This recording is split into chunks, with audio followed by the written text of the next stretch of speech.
It's my pleasure tonight to introduce Stephanie Diamond. So, dear students, you know how we're always preaching the gospel of artists as cultural catalyst. The idea that as artists, we can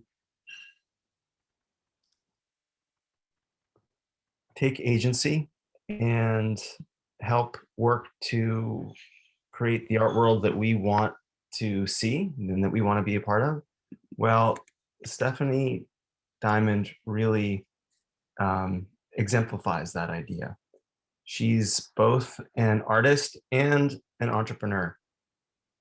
And I'll start with the entrepreneurial part. In 2003, she started Listings Project, which is a weekly email that I've been getting for many years, that I've been subscribed to for many years, that shares listings for art studios for rent and apartments for rent, and now 17 years later, lots of other kinds of things, lots of kinds of opportunities among artists and fellow travelers. Over the past 17 years, Listings Project has grown a lot into a really important resource for artists and others around the world. For example, on a recent week in late January, Listings Project included entries from New York City, of course, where it started, but also upstate New York, the Hudson Valley and beyond, Philadelphia, New Jersey, Atlanta, Georgia, Austin, Texas, Bahamas, Boston, California, Chicago, Colorado, Washington, D.C. area, Maine, Miami, Florida, New Mexico, North Carolina, Paris, and Seattle. And it's not just listings, but it's got a lot of personality, a lot of flavor, and has really done a lot to foster a sense of community, and also leads with a real commitment to equity, inclusion, and diversity in terms of race and other factors.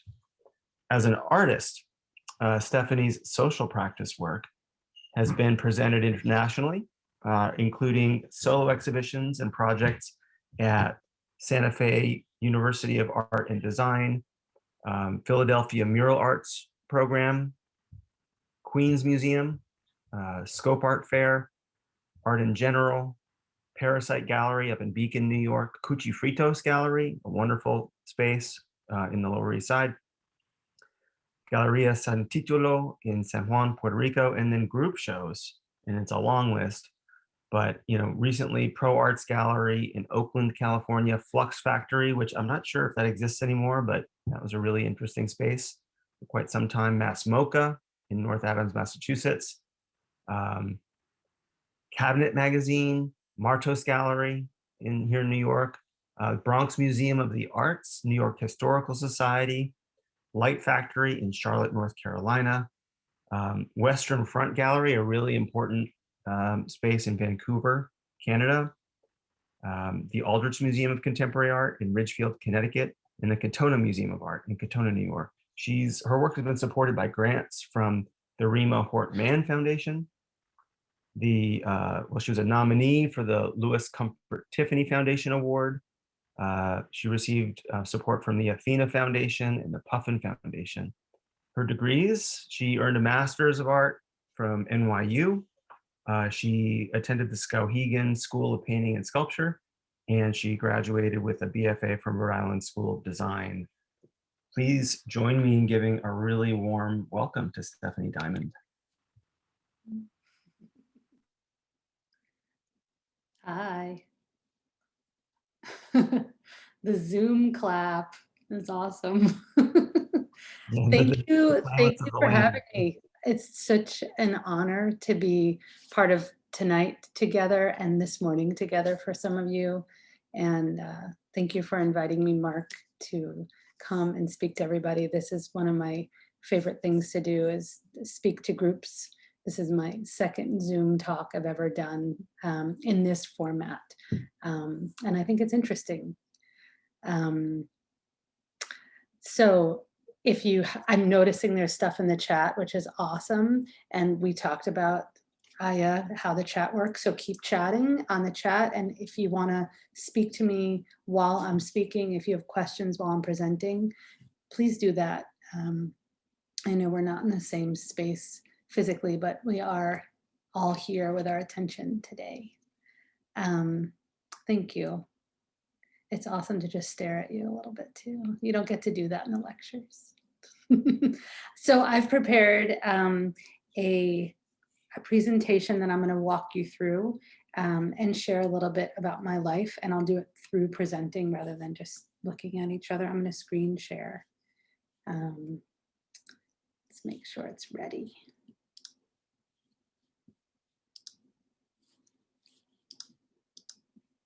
How does that look? Does that look like the real screen share? Cool.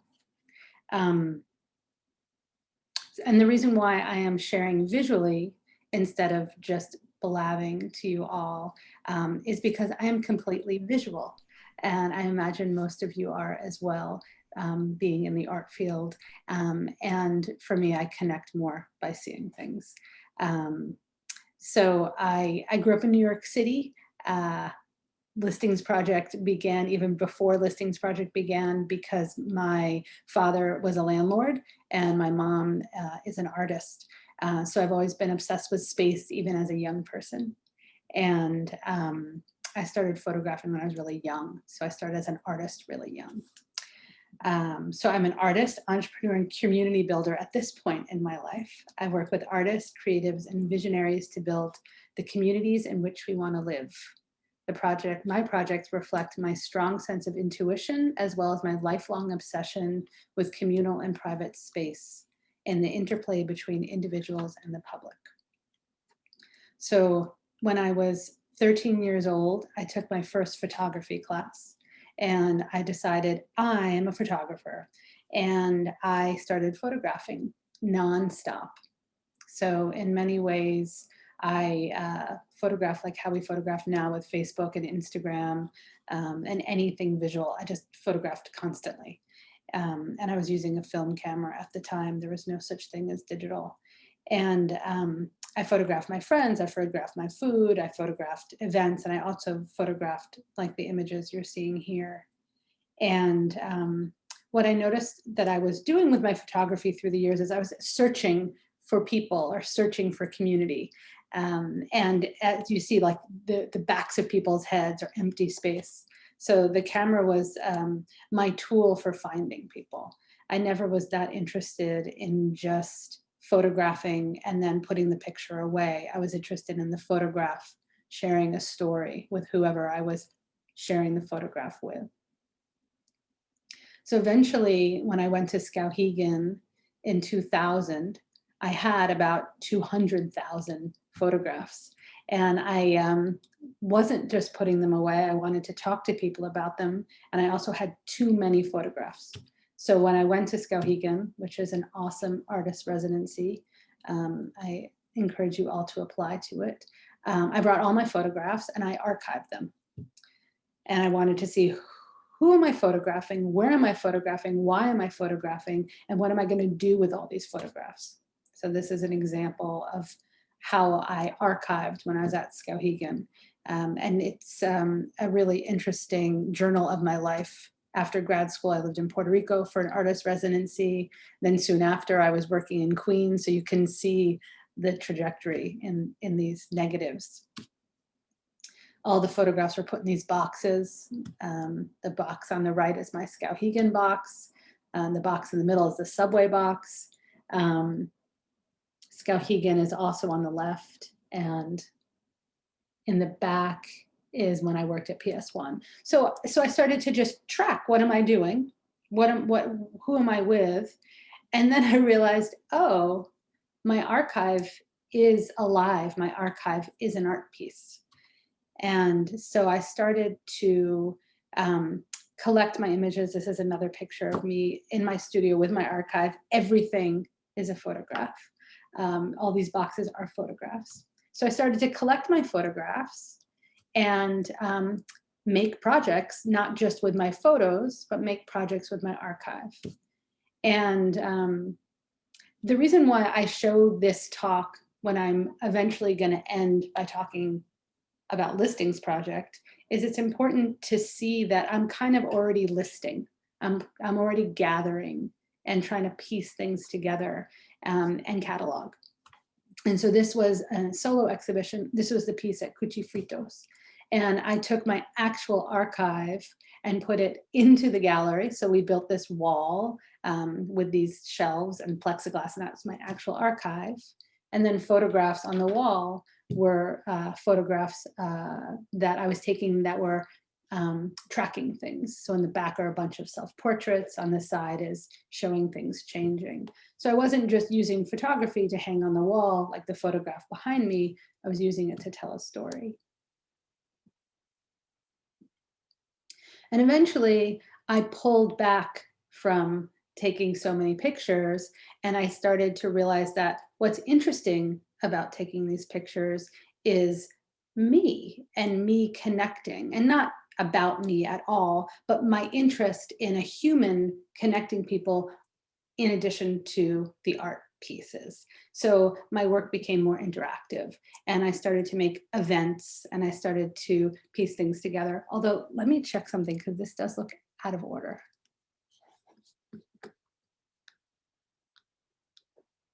I'm going to this one. So before I started to just make the event, that was at PS1, so rewind, I started to realize that my photographs and me and events put together we're making some action happening. We're building community, connecting community. And this is the first project where I made a piece that was photographs with an archive. So this is a newspaper. It's a single edition cookbook newspaper created with residents living near and around Corona Plaza, Queens. I did this in conjunction with the Queens Museum. And this supermarket circular was placed inside the museum and also distributed for free all over the area in Corona. And so on the upper left are my photographs. And then I used photography all throughout the supermarket circular and recipes.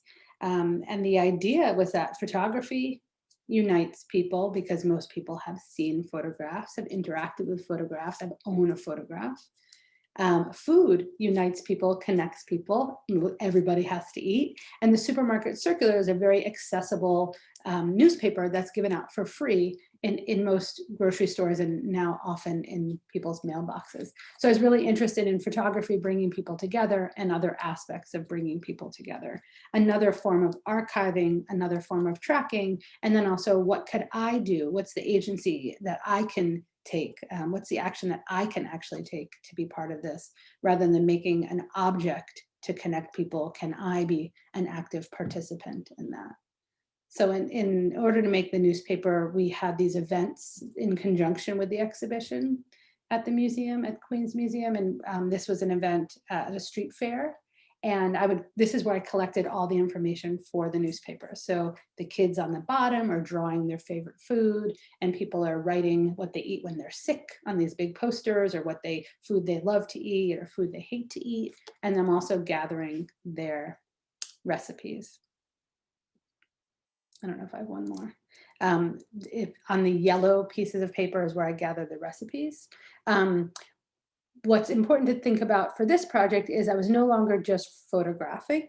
I was now producing and making, and these other aspects of being an artist were at play.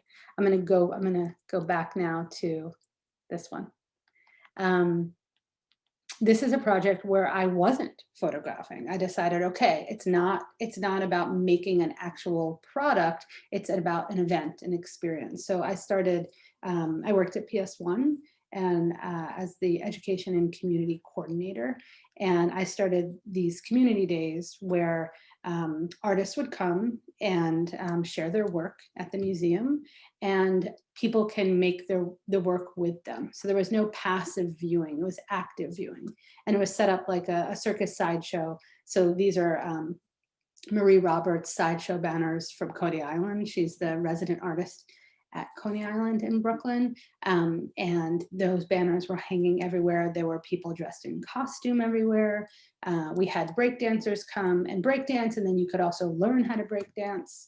You can see in the back, there was a mermaid from the Mermaid Parade there. The artist John Powers at the time was building all these sculptures in his studio and photographing them. And then for this exhibition or this event, people can come and make the sculptures with him. So the idea was that we're not just sitting and staring and passively viewing work, we are active participants in making it.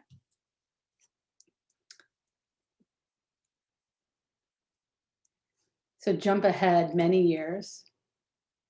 I'm a social practice artist. I've discovered the word. When I first was making this work, there was no term for the work that I am making, that we make as social practice artists.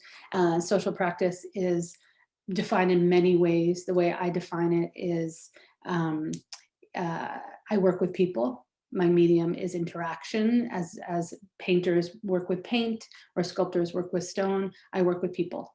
And the idea is that we're having an experience in that moment. It's not about a finished product.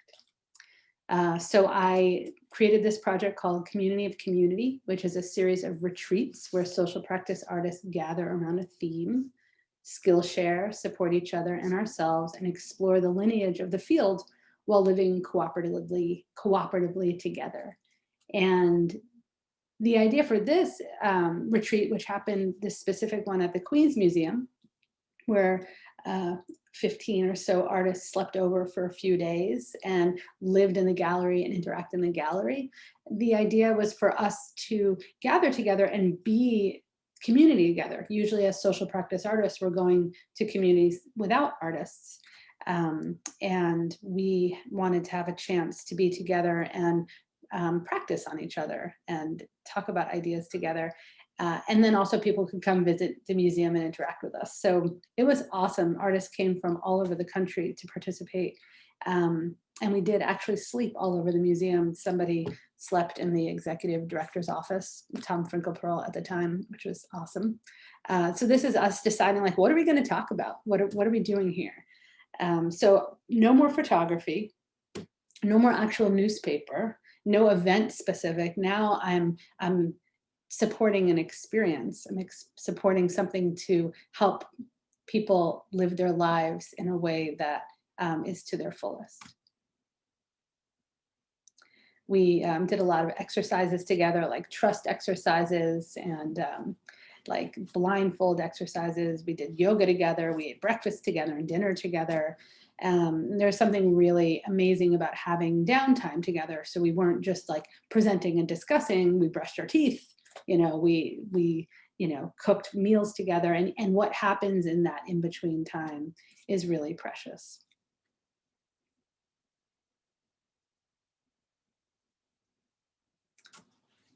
Each of us presented different project ideas. Is that Caroline Willard by the easel there? Yeah.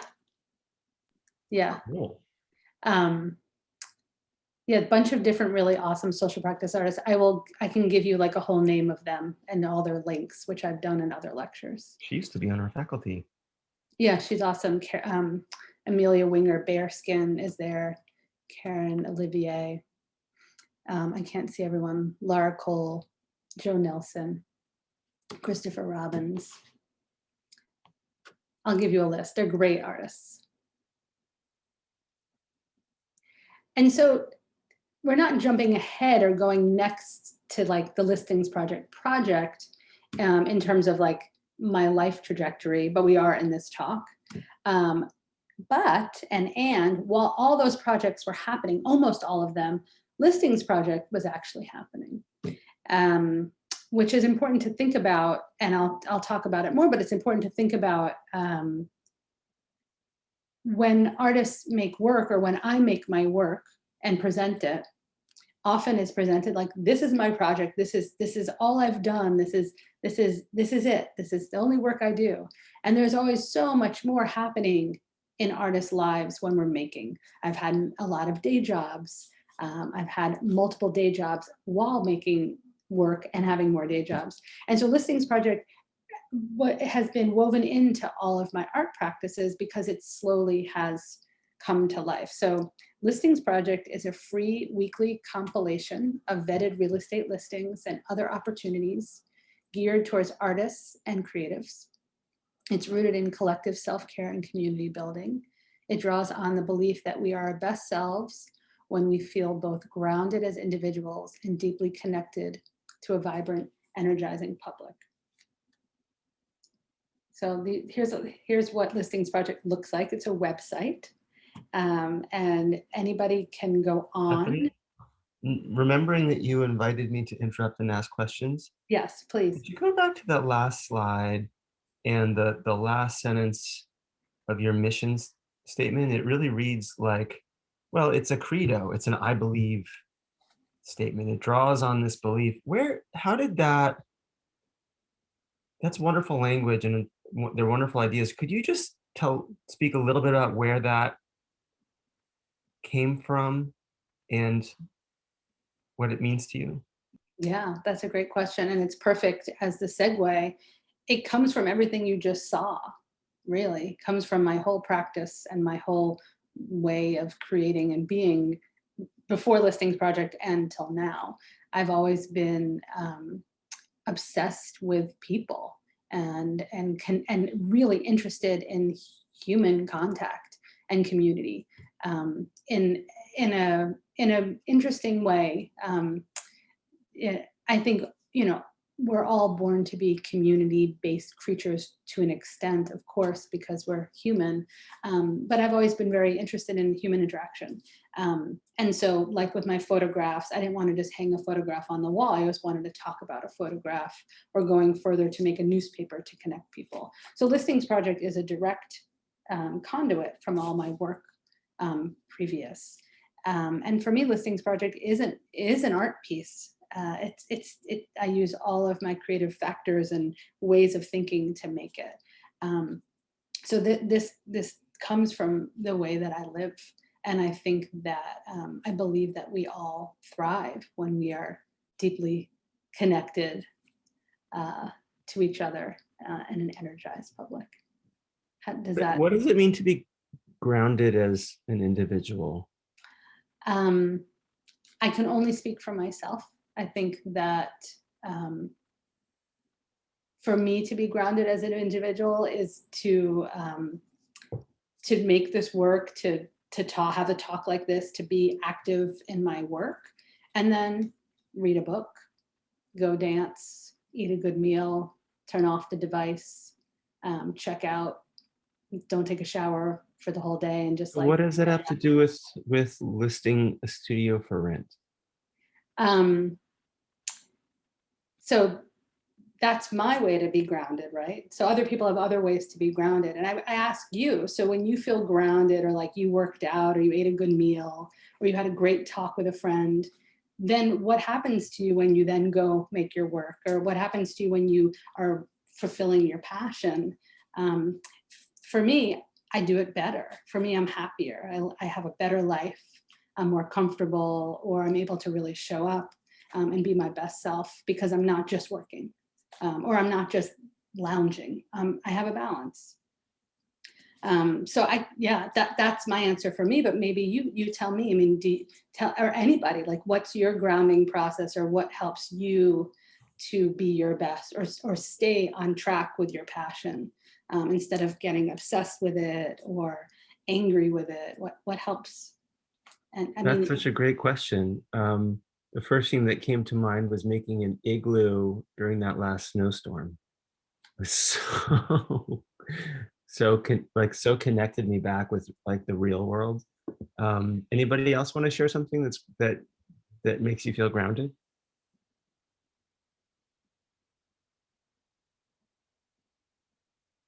Yoga, says Carolina in the chat. Yeah. I can't see the chat because I'm sharing. It's okay. All right. Well. And this question has come up before. So yoga is beautiful, and it totally makes sense. Making an igloo is beautiful. Also, you know, screaming at the top of our lungs can be that too. So there's so many practices that are seen as the right practices. Ooh, we're getting lots of great contributions now in the chat. Hiking, getting enough sleep, shiatsu, bike rides and walks. So I just want to one more riff, and then I'll turn it back to you so you can continue with your presentation. And that's, so my daughter, who's a junior in high school, has to read a really an essay by Ralph Waldo Emerson, who was a 19th century American transcendentalist philosopher. Kamisha says, reading with my 7 and 9-year-olds. Yeah. But so Ralph Waldo Emerson, really, in this essay, he's writing about how like divine genius, intuition, inspiration that we find in everyone, like even common people, that kind of like, that's not just for philosophers and kings, it's in everybody. But there is in our society, in our American tradition, in our culture, this embrace of individualism. And it's just interesting to me that you articulate this as being grounded as individuals and connected to community, or to a vibrant, energizing, diverse, and equitable public. To just riff a little bit more. And I wonder, I just feel like this is really an American thing too. I mean, it's now international, but in some other cultures, I've heard this again and again from our students from East Asia and South Asia, that our culture is strikingly individualistic, and it might emerge really. This something like Listings Project might emerge really differently elsewhere. There is this kind of individualism that then we want to wed to community or to civic engagement or public engagement. Anyways, okay, I'll let you stop. I'll stop taking over and let you continue. No, it's wonderful to hear. And I think the fact that you can hear this and you feel agency and connection is completely part of what Listings Project is and what my work is. It's not about me, even though I speak about me being this person connecting. Once, for me as a social practice artist, once I make my work and I've made it with community, it's not mine specifically anymore. I'm a conduit. The best projects for me for social practice and for myself are projects where I can create and then leave and something is still happening, or the community is still connecting in a way. I get to support in a way.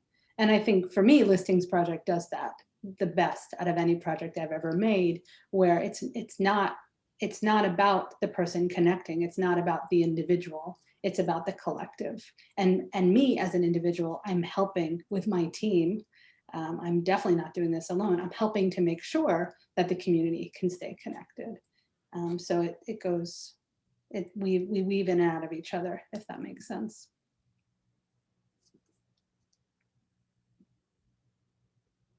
So I think that it's interesting to see this screen after having this conversation, because this is our home screen for Listings Project when you go on the web. And what's really important to know about Listings Project is that we carefully vet every single listing. So vetting means we read every single listing. So here I am, I was an artist who started as a photographer just doing these things, and my work has gotten larger and larger and larger. And Listings Project is a huge thriving business. And the next slide will give like direct information about all the things I always forget to say in my talks about it being a business, just because I'm always just riffing as well. But you see these pillars of what we stand for. We correspond personally with all of our listers. We provide feedback on listings so that each and every listing is personal, thoughtful, and easy to understand. We don't allow brokers or listings with broker fees in our service in New York City. Listings Project is a space for individuals to connect with apartments, roommates, art studios, exhibitions, jobs, friends, collaborators, and even soulmates, which is true. Many people have said to me, oh, we didn't end up moving in together, but we started collaborating, or we started this gallery together. So Listings Project has become this place for people to connect. We bring together diverse groups of people to collaborate and share space. We're committed to building an equitable, inclusive, anti-oppressive community. We expect and invite all of our listers to agree and join us in this effort. So when people join Listings Project and become a lister, they agree to our equity inclusion statement, they agree to our community agreements that they are going to take part. Before anyone reads a listing, they also are agreeing. And this is part of taking care of ourselves and each other. It's part of being grounded and connected in a public. So here's what I always forget. I've mentioned some of it, but not all of it. I grew up in New York City. My mother's an artist and my father's a retired landlord. For me, it's very important to mention that because Listings Project is a hybrid of both. When I grew up walking around the streets with my dad, he would point out, like, this is scaffolding, and this is a setback building, and this is a tenement building. And so I learned all about architecture, and I learned about my city. I don't know if I speak about it. I don't in here. I've been obsessed with space since I was a young person. So I actually have a photographic memory of all the spaces I've ever been in. So I know the deep connection we all have to space, whether we realize it or not. 17 years ago, Listings Project began because I was looking for an apartment, and I asked my friends, do you have an apartment? And naturally, because as you see, I'm a social practice artist, people emailed me listings, and then I just emailed them out because I wanted to help people. I didn't think that Listings Project was going to be what it is now 17 years ago. So when you saw my other projects, it was happening in addition to my other work. Just like you're doing yoga, Carolina, while you're making your art, So someone's cooking an amazing cake yesterday and now you're here. So we are multifaceted. We're doing many things simultaneously, and I think it's important to acknowledge that. So Listings Project has spread word of mouth, and it's all across the United States. It's actually in over 100 countries at this point. We have amazing press that we just receive. So a lot of people find us through press and word of mouth. We vet each listing, which means we read each listing, but we're also emailing back and forth and corresponding with all the listers. It was free for 8 years, and it's still free to receive the list, and it costs $30 to post a listing. When I decided to charge for Listings Project, I was very afraid that I would lose everybody and no one would want to do it anymore. And I was like, this is my community. And I also thought, oh, I'm an artist, I shouldn't get paid. And then I needed to start charging because I was working so much on the project, and kind of wrote an apology to the community. Sorry, I have to get paid. And people wrote me beautiful messages back. Don't apologize. You should be getting paid. And I actually started getting more listers. People wanted this to continue, and they knew that paying for it would help because it would help sustain me to help sustain them. And like I said earlier in our pillar, we've connected countless people with apartments, roommates, art studios, exhibitions, jobs, and friends, soulmates, collaborators, patrons, and backup singers. I want to go back just so you can see, this is my team. There's more people on my team now, but just so you can place that I'm not doing this alone. I have many people working with me, and Listings Project is not just my project anymore. And I'll introduce you to everyone the last slide, but just so you can place that this is not just me anymore. So here's some stories and notes that listers have written us. I sincerely respect your community as a place where we can talk about our needs honestly and value the voices of each other and the connections between people. I feel that only when we can find trust, quality, and harmony in our daily lives. We love knowing that you guys screen through weekly postings and make sure that they are legit. We have met the best people through your posts. Thanks again for your help. Thank you for taking the time to read each listing. There's something reassuring about knowing real people vet the entries. I believe we're stronger as a community of creatives that way. Cheers. I love Listings Project. I found my current studio on it, and the apartment is currently posting the room for rent. Both places are out of this world. Couldn't have found them without you and the amazing network you've created. I love getting these notes because we are an online community at this point, and I don't get to meet everybody. So by giving talks like this and getting notes like this, I feel connected. I know it's working. So here's just like how it works. You can sign up and get the newsletter. You read your email, and then you see an email on the newsletter of a listing you like, and you email them out. If you want to post a listing, you fill out the form to post a listing. It gets emailed out on Wednesday, and then people will find your listing and respond to your listing. We are like the middle ground for people to share their information. So once you email someone about a space, the correspondence is between you and the lister. And this is like an example of what some of the listings look like. This is the art studio for rent. There's pictures, there's headers, there's information. And this is like, you can click in and actually see a listing. And then this is the back end. So this is what nobody sees except for me and my team. This is how we are reading the listings. And this is actually a listing by Scott, our CTO.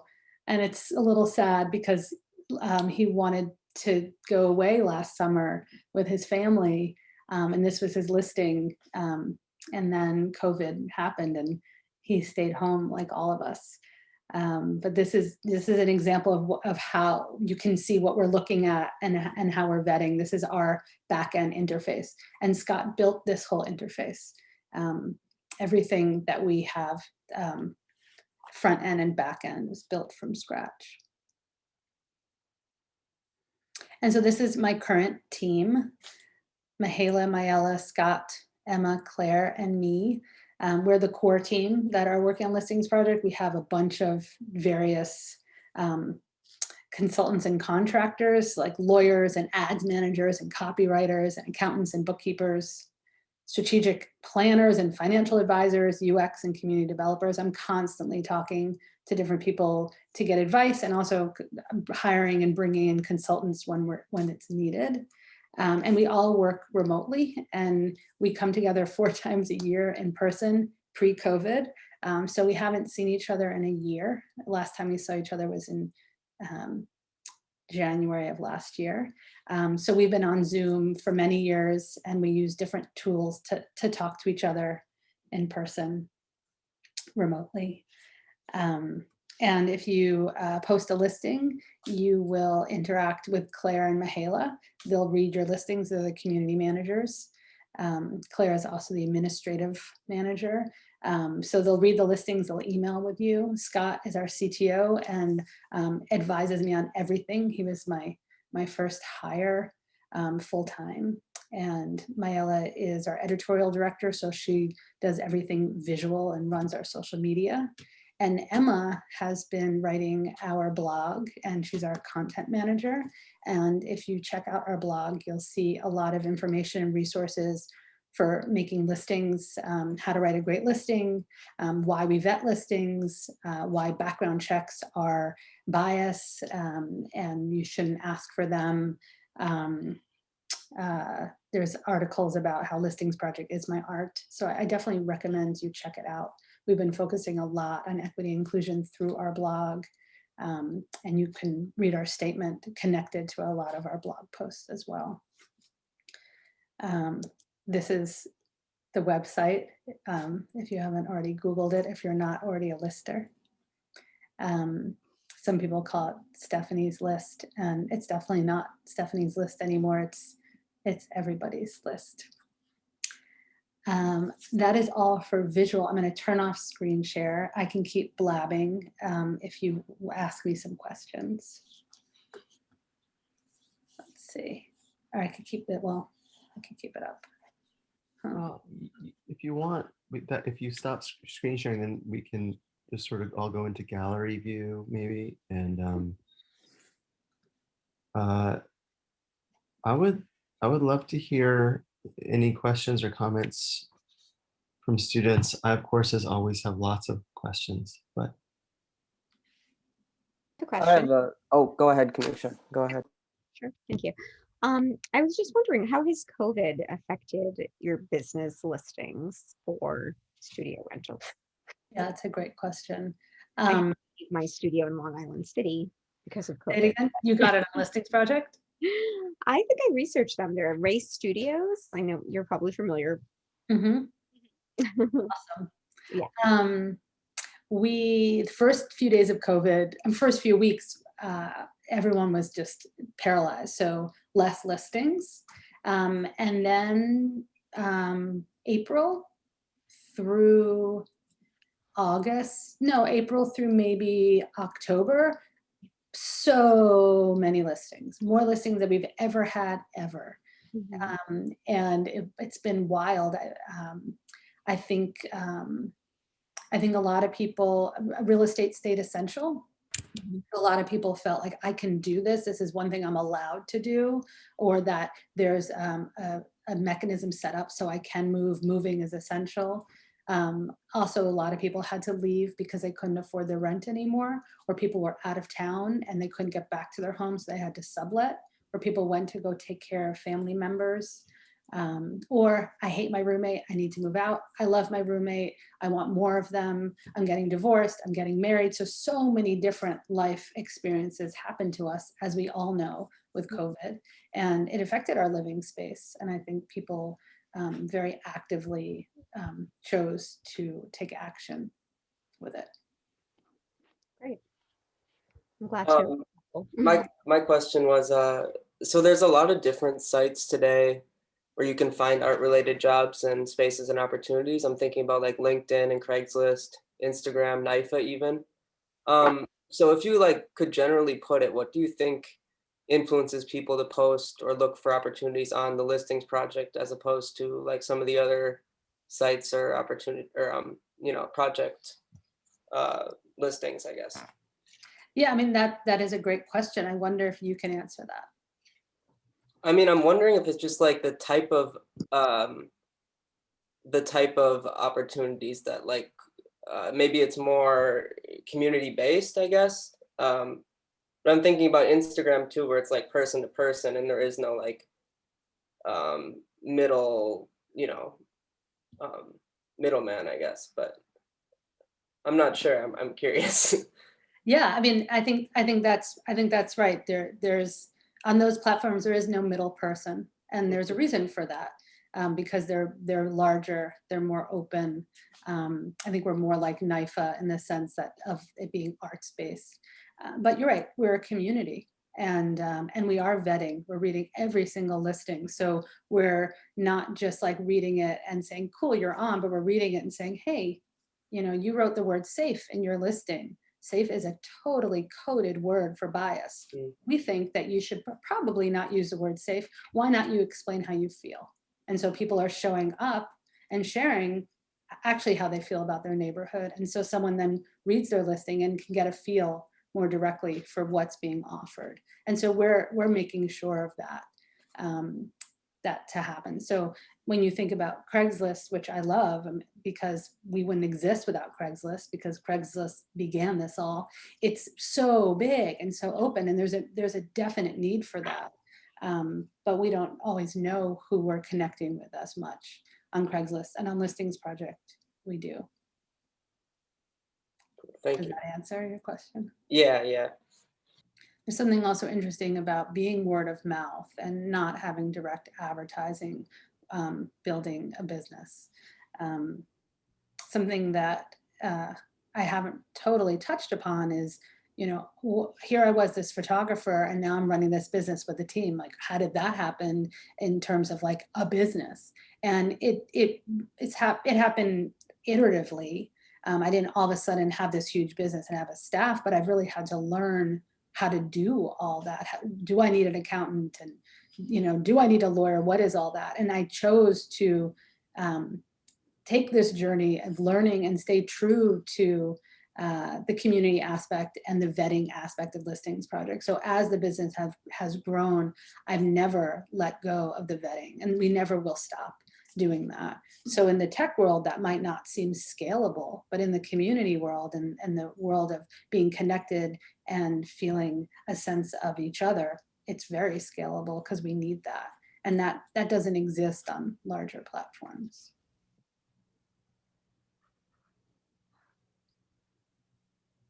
I guess maybe I have one more question. Have you ever had like a worry that it would get too big, or that it would get too small, or do you worry about scale at all? Like if you need to hire more people ever, or? When I worry, it's when I'm not grounded. Okay. Because when I'm like connected, I'm like, it's thriving. It's been around 17 years. It's doing great. But I'm conscious of when we grow, how that works. So we have plans, you know, we set systems in place for when it grows. And that was what happened with during COVID. We grew tremendously. So I hired a bunch of people during that time.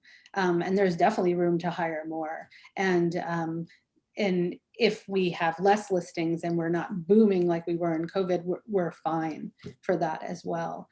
I think if I was to think about what do I blanket worry about, is the community. Are they getting their needs met? Are they finding what their home that they want? Are they feeling, you know, really a sense of community, really a sense of belonging, or is this just a poetic gesture? And that's why we started a huge equity and inclusion initiative, which, you know, it could be and will be huger because we can never stop doing that and never make it larger and really focus more. But we really felt that it's important to make sure that we're actually putting our money where our mouth is.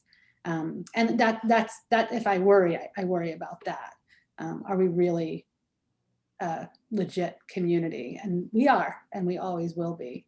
And so that worry inspires me to take action, and my team.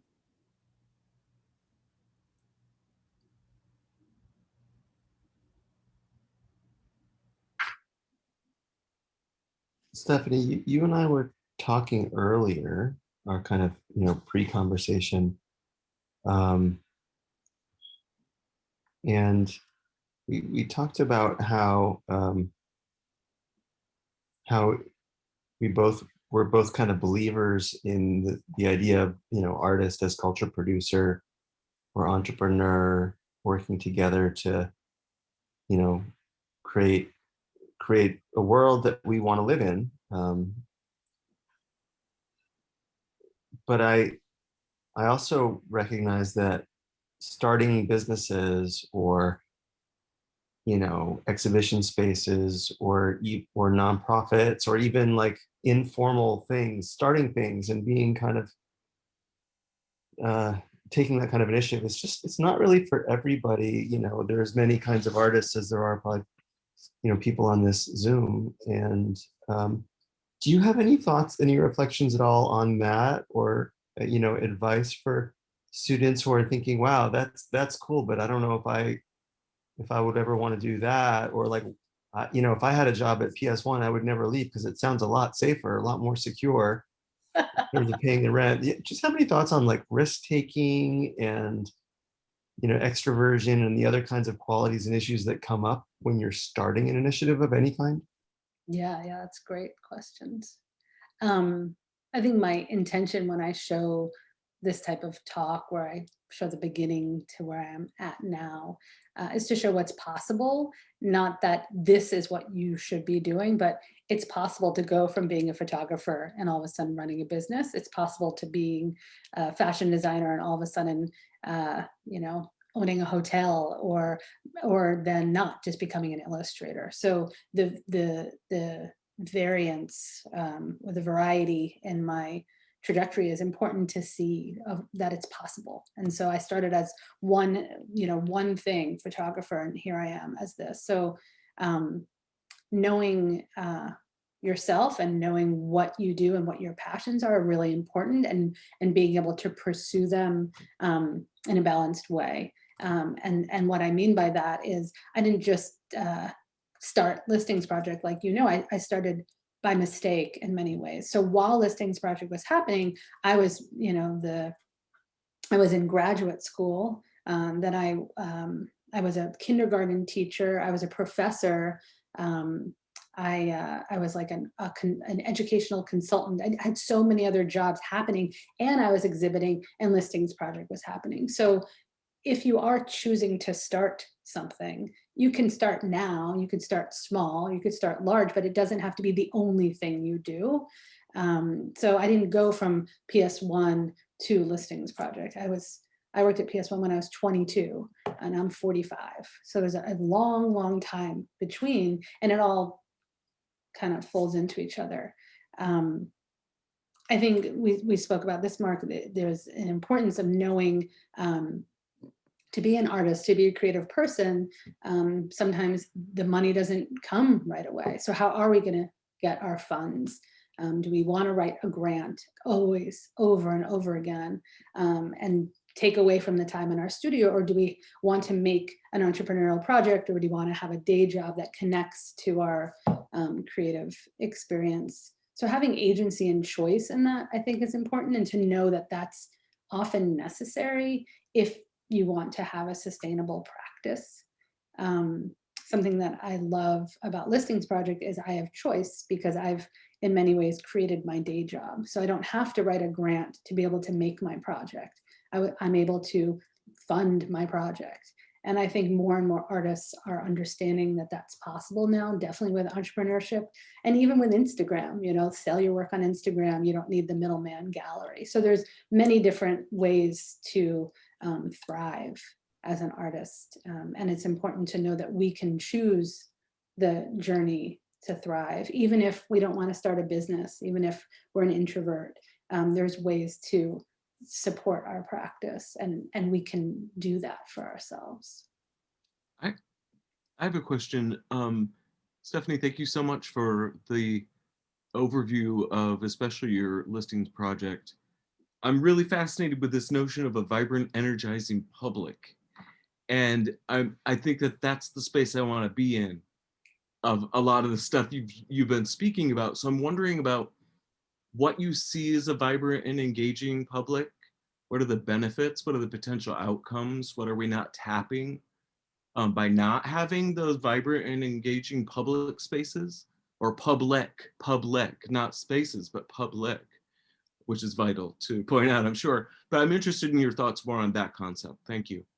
Yeah, you're welcome. It's awesome to talk about that.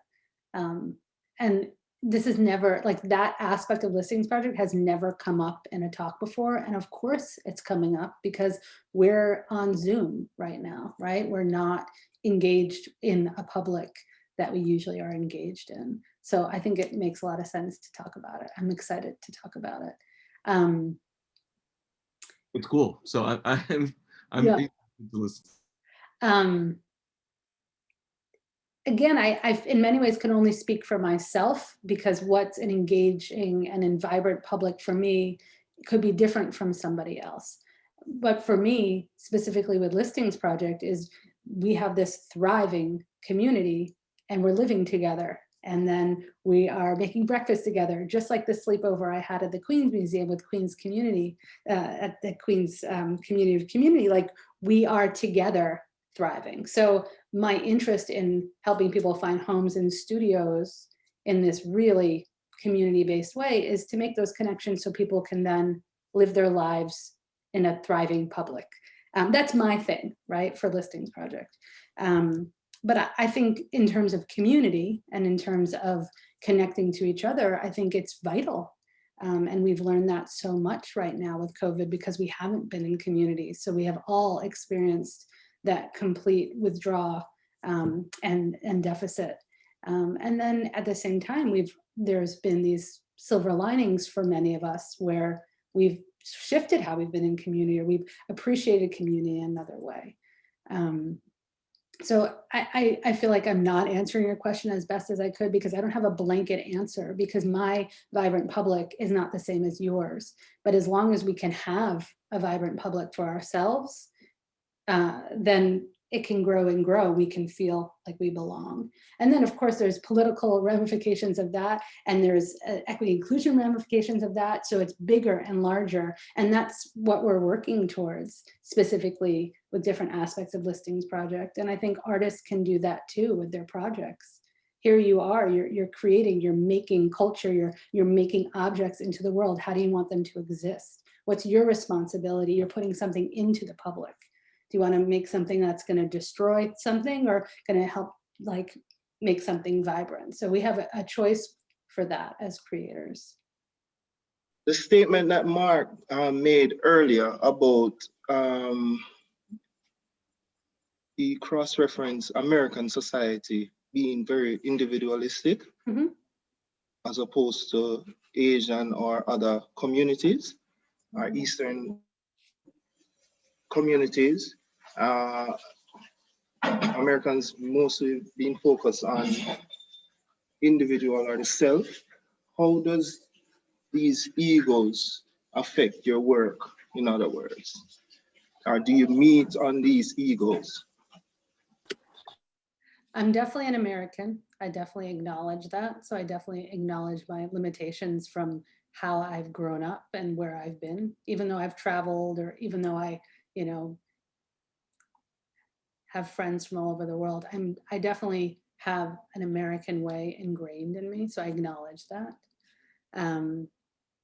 And I think because I acknowledge that, I'm able to see beyond that as much as I possibly can, and choose to focus so much energy into Listings Project, trying to go beyond that. So I'm not creating a platform like Craigslist or like Instagram, where it's this community, but not necessarily a community, right? There's so much pretense in those dynamics. So I'm trying as hard as I possibly can to have an authentic community on the internet.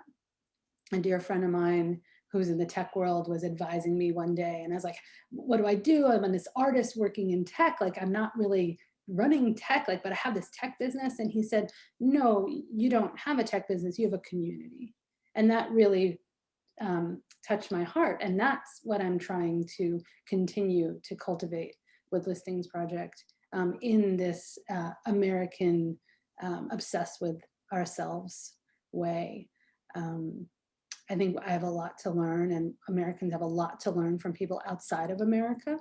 And ideally we travel and we go beyond our bubble, and hopefully people can use Listings Project to do that.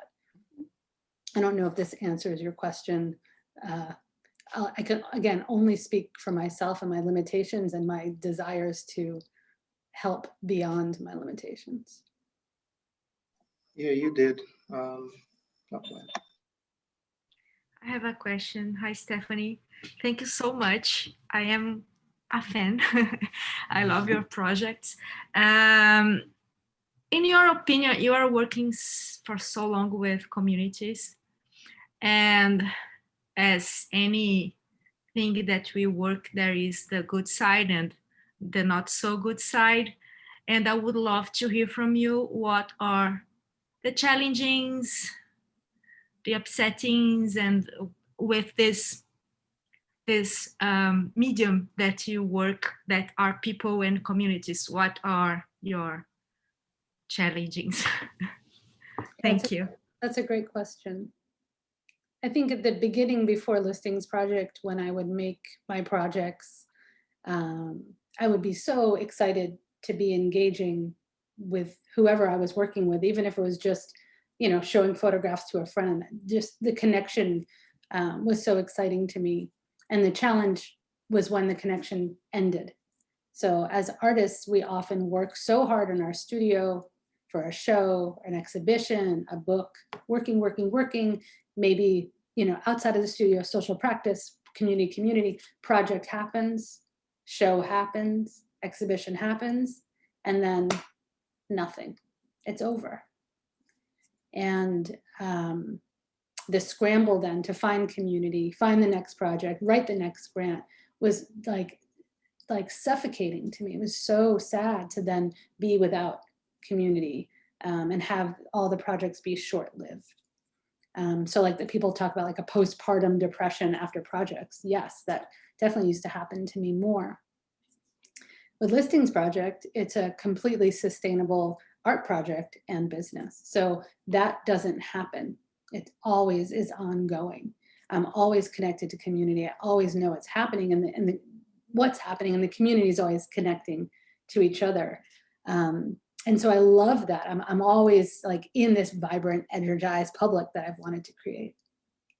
The limitations in that is I was trained as an artist, so I was used to sprinting. Let's just get this project done. So at the beginning of my business-minded self of really developing Listings Project as a business, I would sprint and I would get stuff done and be like, okay, finally we have a new help center up. Finally, we have a new website. Now I could take a break. I could breathe. And I wanted those breathers. I wanted those breaks between exhibitions at the beginning with the business, and those don't happen. So it's necessary to have a pace and to not think, oh, this is all finished now, I can take a break, or once this is done, everything can just run itself. So the limitation is to sustain. And that's where like the grounded aspect of the self is important, taking care of ourselves to then take care of others, loving ourselves to love others. So what's awesome about this thriving business is also difficult at times, and same with the art projects. I sometimes miss the one-off. I miss that downtime. I have another. Thank you. Can I ask another question about the branding angle on it, and where and if in that edge of what Carolina was just talking about, is there a danger in losing yourself to what becomes a brand so that you're never in your own private space? Or that's a challenging thing for you as an artist to be off this brand enough? Yeah, that's a great question. So Listings Project, I run Listings Project more than I do social practice projects now. So yes, here I am talking to you all about Listings Project. So I have become the brand in many ways. So the challenge is, you know, like I said, slowing down, finding my own projects. Yeah, I think that's why I work. I mean, it's not only why I work with other people, but it's a big reason why I hire when we grow. So I'm not taking on so much. So I get to not only be Listings Project.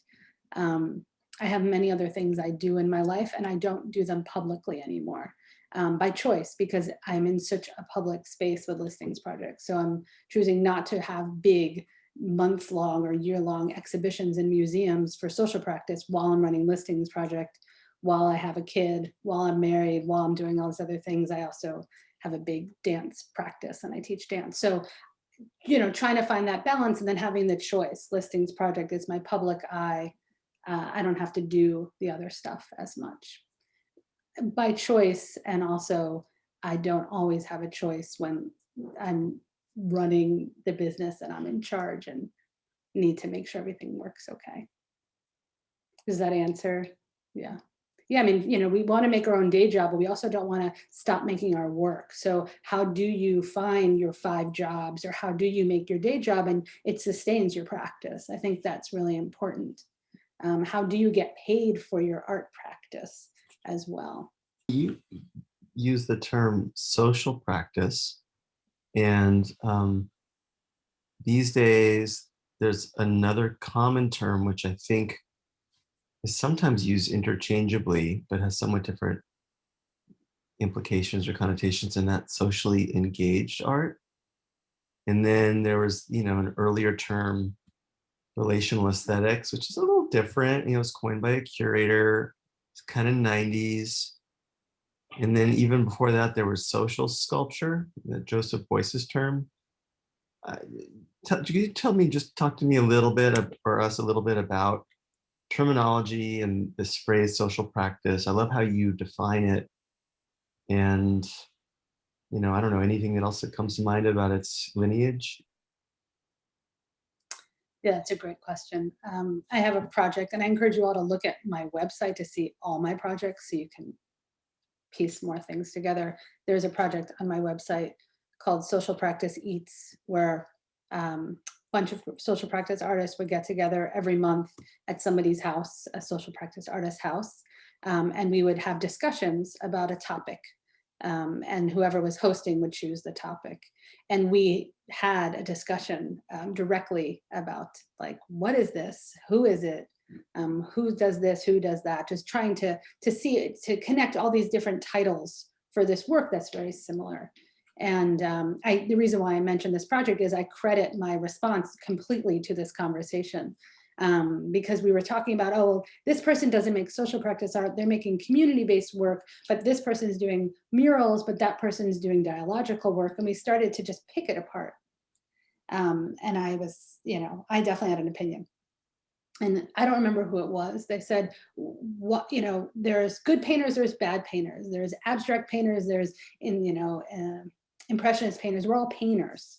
And so why can't there be this bubble, this umbrella, not necessarily a bubble, but umbrella, that's just one title. And then we could all be making what we're making within that.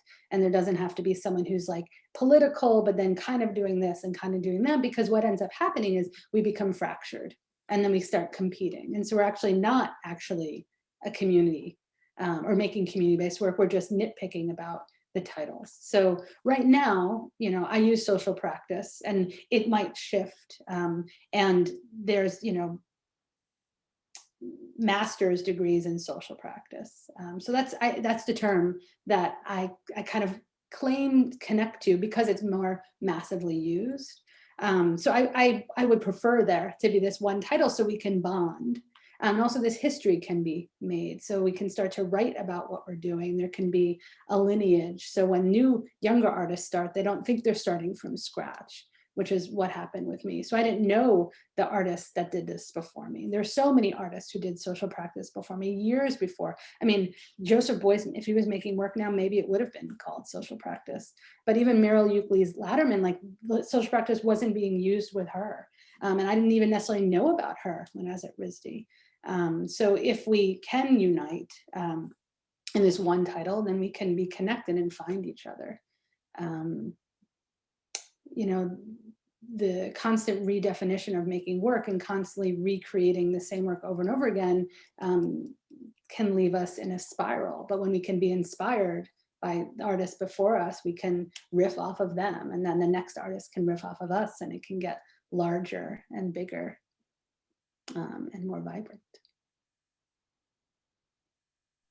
There's a wonderful question in the chat, which I'll read aloud to you. Right. Noelle asks, when you first started Listings Project, how did you know what your business needed? And she's also curious about how you found the other members of your team. Noelle says, when I think about starting my own small business, I don't know where to begin. I don't even know where to begin to find the people that do know where to begin. Awesome questions. So when we first started, so how do I know what my business needed? So again, when I first started Listings Project, I didn't know it was a business. I mean, even the name, I was, I just was like randomly made the name. Like I had no plans. So keep that in mind. So I had this kind of thing happening. And then it was kind of an experiment. I noticed people were interested and people were responding. So the business started because the community was responding. And so I have no idea what you're thinking of for your project, and you might even want to tell me and we can talk about it, or you email me about it. But I almost like had a test and just tried something out without realizing it. And when artists were responding, I noticed, and I actually started calling artists and asking them questions. Why are you using this? Is it helping you? What are you doing with it? Did you find a space? And just learning from my community. Eventually, I then had a focus group. So I gathered a bunch of people and we asked very specific questions to get very specific answers, to then make a survey where we surveyed everybody on Listings Project, also asking specific questions that were leading to answers towards, are we going to make a business? Is this an art project? Should I keep doing this? So I had questions that I wanted answered that were so specific that I then knew how to ask. There's many forms of asking: phone calls, conversations, surveys. And then from that information, then I made decisions. So I got to, and I think ideally, if we can start slowly and not think about making a huge, massive tech business from scratch with venture money, which is not what I do at all. You get to take time. So you can find your answers through the people using or doing what you're doing. How did I hire people? I had an intern, Dana, and she was awesome. And then she became my first assistant. And then all of a sudden, like, I needed a website. So then I found the people to make a website. So the way that it got built is when there was a need in Listings Project, I responded, and then I cast a net. So I often ask the listers, who does this? Anyone want to help? Obviously at this point, it's not helping, I'm hiring people. But whenever I'm hiring someone, the job description is always on the list before, because ideally we want someone in the community with the skill set that we need. But it doesn't have to be premeditated. Whatever you're thinking of will speak to you if you just put it out there in the world to begin. Again, depends on the kind of business. Like if you want to open a store right away, I don't know, maybe you start online first. I mean, some things don't get to be so iterative, but maybe they do. That's how I did it. I think artists have a lot to learn from business people, and I definitely think business people have a lot to learn from artists. So trusting the creative approach that you're going to take that's unique is paramount, because that doesn't exist so much in a capitalistic world. I hope that answered. I don't know if I answered everything.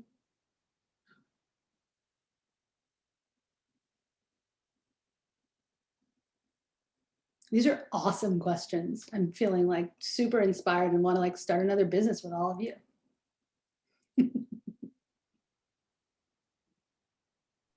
I know a number of you have taken Matthew Delegate's workshop, Artist as Catalyst, and been, as part of that class, you come up with an idea for a project. Anybody want to share one of the ideas that came out of that process, whether or not you were thinking of actually doing it?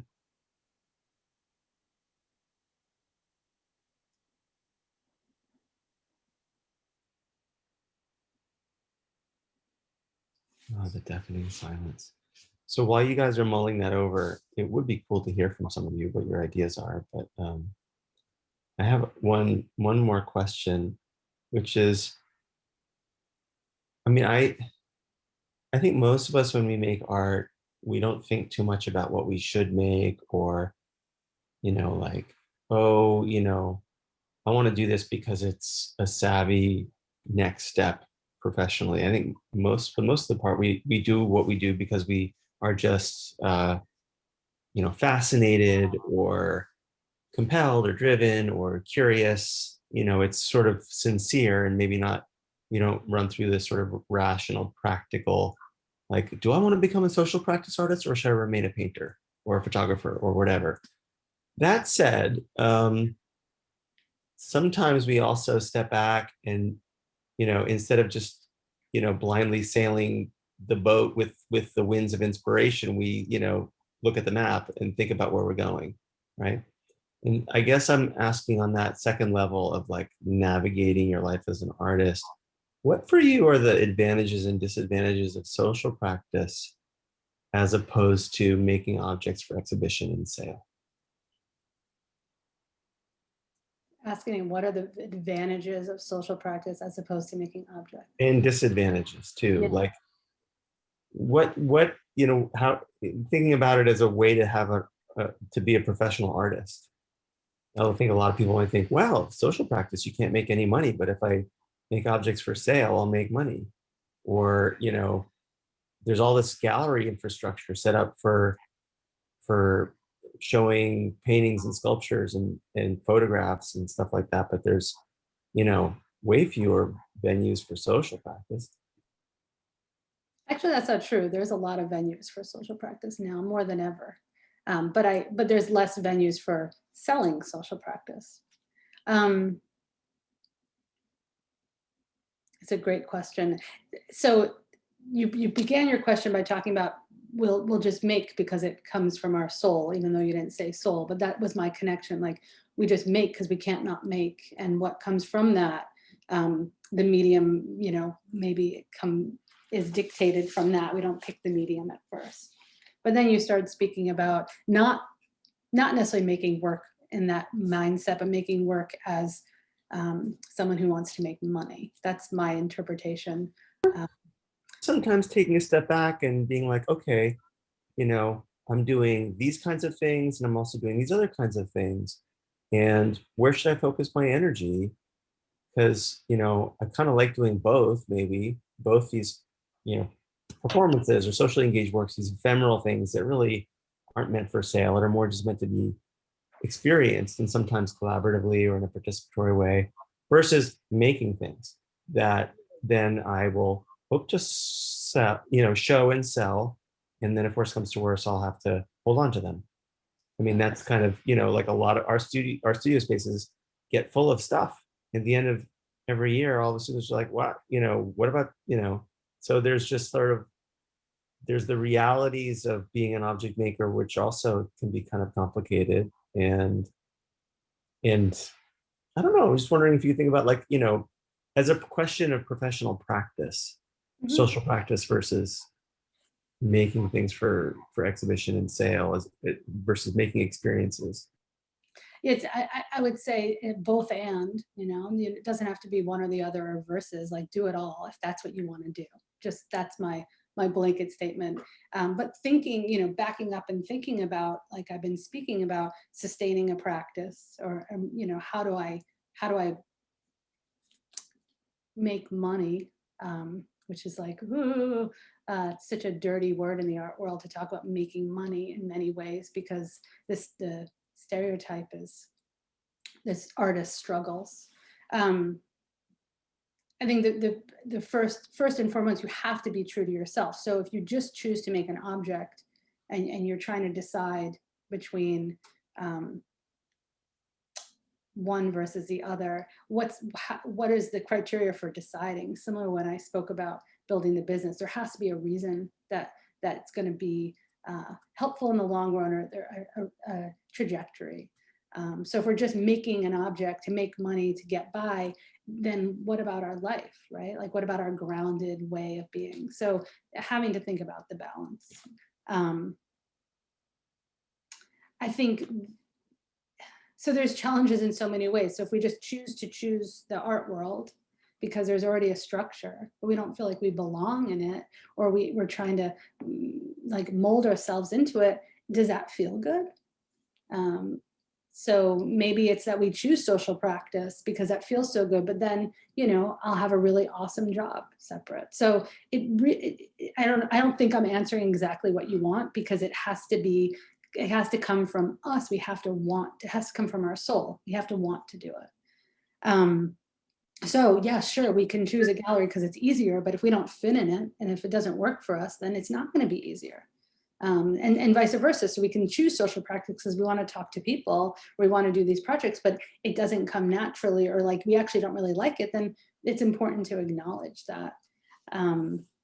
I always thought that I would be a gallery artist because that's how I was taught in school. I went and studied fine arts, and I thought the gallery would make my career, and I really pursued that. And there was no way I was going to show in a gallery making the work that I was making when I was making it, because there really was no social practice in the galleries at that time, at least for emerging artists. And so I was a little delusional in that way. I thought I'd be saved by the system that I didn't fit into. And for me, the September 11th happened. And I was a young artist, and such like crushing experience for everyone. And definitely in New York City, and so many galleries closed. And it was devastating because beautiful, thriving galleries that, you know, I loved, everyone loved, closed. And the silver lining in that was that I finally got to let go of this fact that I'm not going to be able to show in a gallery because I was making social practice. And now I'm really not going to be able to show in a gallery because they're not around.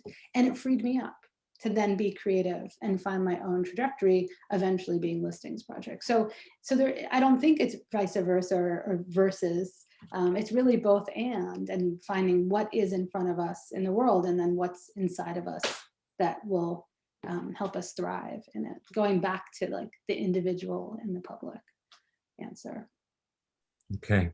Stephanie, thank you so much for sharing your time with us tonight. I really appreciate it. It was so great to hear from you and hear about your work.